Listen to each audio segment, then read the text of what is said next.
Modern dating can be a challenge in and of itself. And if you're divorced, it can be a bit of a heavier lift. Coming up, I got 4 tips to help you navigate these dating streets.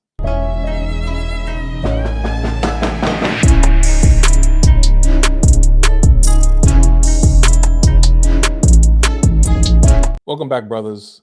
Let's talk about dating after divorce. As someone who's been through 2 divorces, I can tell you that it's quite a journey to get yourself back into the field, especially when things change so rapidly when it comes to dating in this modern society. Now, before we get into the tips, I do want to stress that a lesson learned from me was that you have to make sure you're ready to get back in the dating scene. The worst thing you can do is go through a divorce and then rush right back into the scene trying to find a relationship to fill that void that you think you now have. Speaking from experience, I had to learn the hard way that you have to take time, A, to learn and understand yourself, and B, you need to face and deal with the traumas that you have gained as a result of the divorce. See, we tend to try to externalize the pain and say, well, it wasn't anything that I did wrong. It's got to be all them. I'm just fine. And we try to push through. As men, that's our challenge and our call because no one really cares how we feel anyway, right?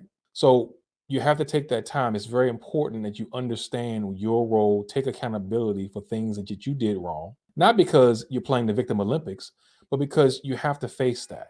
You cannot continue to be defensive when it comes to relationships because at the end of the day, we have agency that we neglect.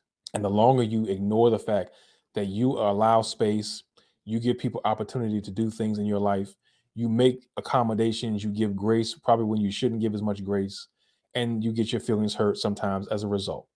Once you are able to stand on your own 2 feet and say, you know what, I played a role in the deterioration of the relationship, this I can't tell you how freeing that is.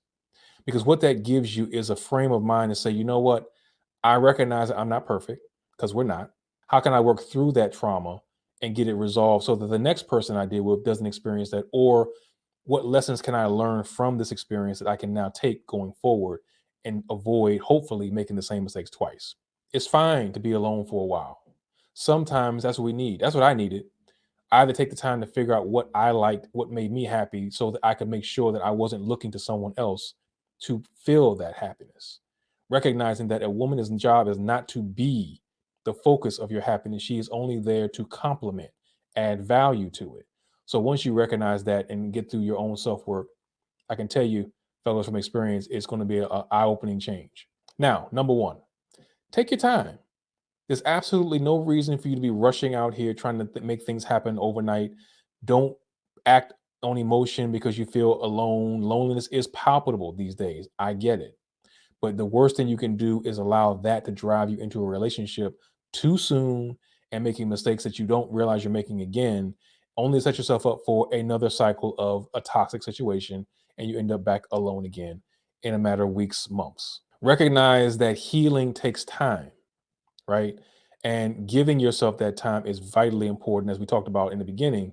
You can't, I can't say stress out enough that you need to take time to work through that because all too often we're so quick to say, you know what, I'm good, and just push through and stuff it down and not deal with it, and it only rears its ugly head down the road. Sometimes in bad situations and creating undesirable outcomes. Number two, let go of your ego. Now I know that's a bit strong to say that, but hear me out. Today's modern women want to be heard.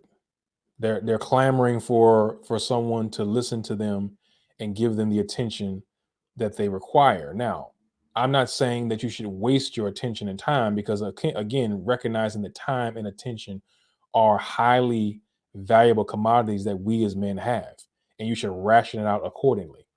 But what I'm saying is that we have a tendency of not wanting to hear what women have to say. And in this day and age, it's better to listen, to understand before responding, rather than just being dismissive or just trying to hear it, let it go in one ear out the other. Women today are looking for guys that are a little bit more sensitive, a little bit more attentive, and there's nothing wrong with that, right? Because at the end of the day, you want to have the same respect reciprocated to you when you share your feelings. Number three, get to know your partner.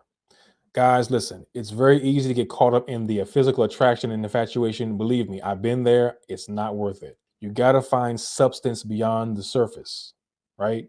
And giving taking time to understand where your partner's coming from, what the fundamental belief systems they have is important.